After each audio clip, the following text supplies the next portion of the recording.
So let's look at the hook kick and how we can develop it and spot some common errors.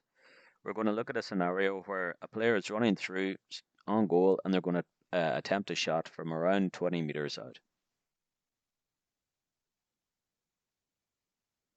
Setting up for a punt kick, which is more or less striking straight through the ball with the laces, and just never really gets lined up correctly and ends up pulling the shot wide.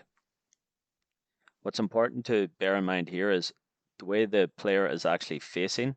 So for a hook kick, you want to be shoulder on towards the goal, and for a punt kick, you kind of want to be straight on and have really good technique when executing the shot. But also really important is your balance as you strike through the ball. So you'll see the player here just breaking out to the right and losing their balance slightly after completing the kick.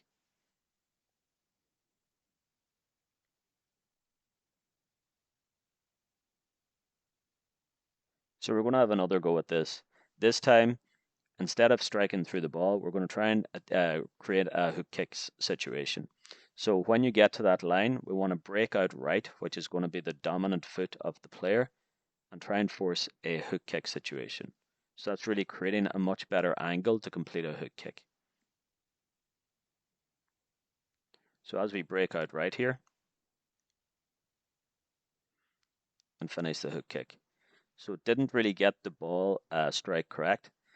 But as you look here, as you're breaking out right, you try and complete a solo or a bounce. As you change direction, it becomes more difficult to keep control of the ball. So that's something to bear in mind as well. Changing direction while trying to control or when trying to solo the ball.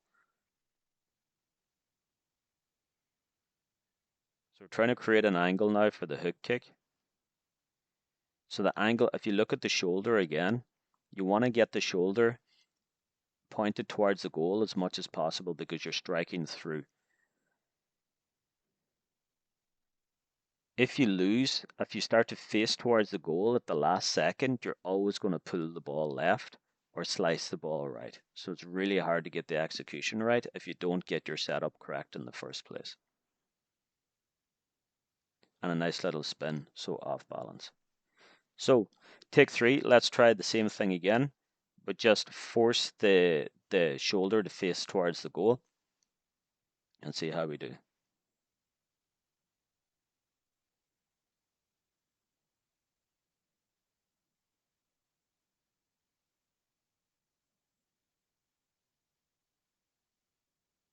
Much better strike that time. So again, trying to solo just as we turn, loses a little bit of control, but that's something that just you can build with practice. Getting set up a little bit better, still pointed the wrong way, but the dropping from the hand is slightly better.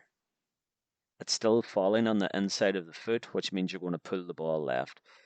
To complete the hook kick, you really want to get the ball started up into the air so that it clears any potential defenders closing you down. So just dropping short that time. So let's have another go this time and try and correct a few of the things that we've seen. As we make the turn, we're not going to solo. Still getting turned towards the goal at the last second, which usually means you're not going to get a good strike on the ball to get it up in the air, and it's going to pull left on you. So another good effort, but just slightly pulls it left. Really, you want to get your shoulder facing towards the black spot or facing towards the blue here, or the right upright.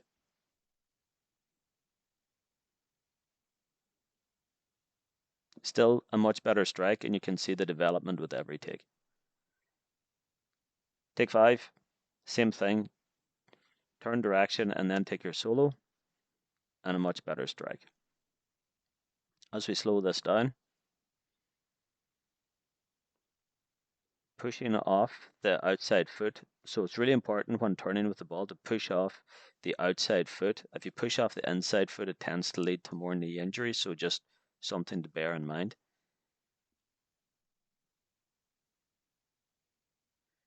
Dropping from the same side as the kicking foot. Nice strike with the inside of the foot, starting the ball up high. But if you watch the run and the continuation of the run, it drives through the ball, which creates the power and the momentum to get the ball up in the air and going in the right direction. But also the run is finished keeping the shoulder towards the goal, long when the ball is gone. So you see the run still going the same direction, and it gives the ball a chance to get up and away in the right direction. So we'll just watch it one more time.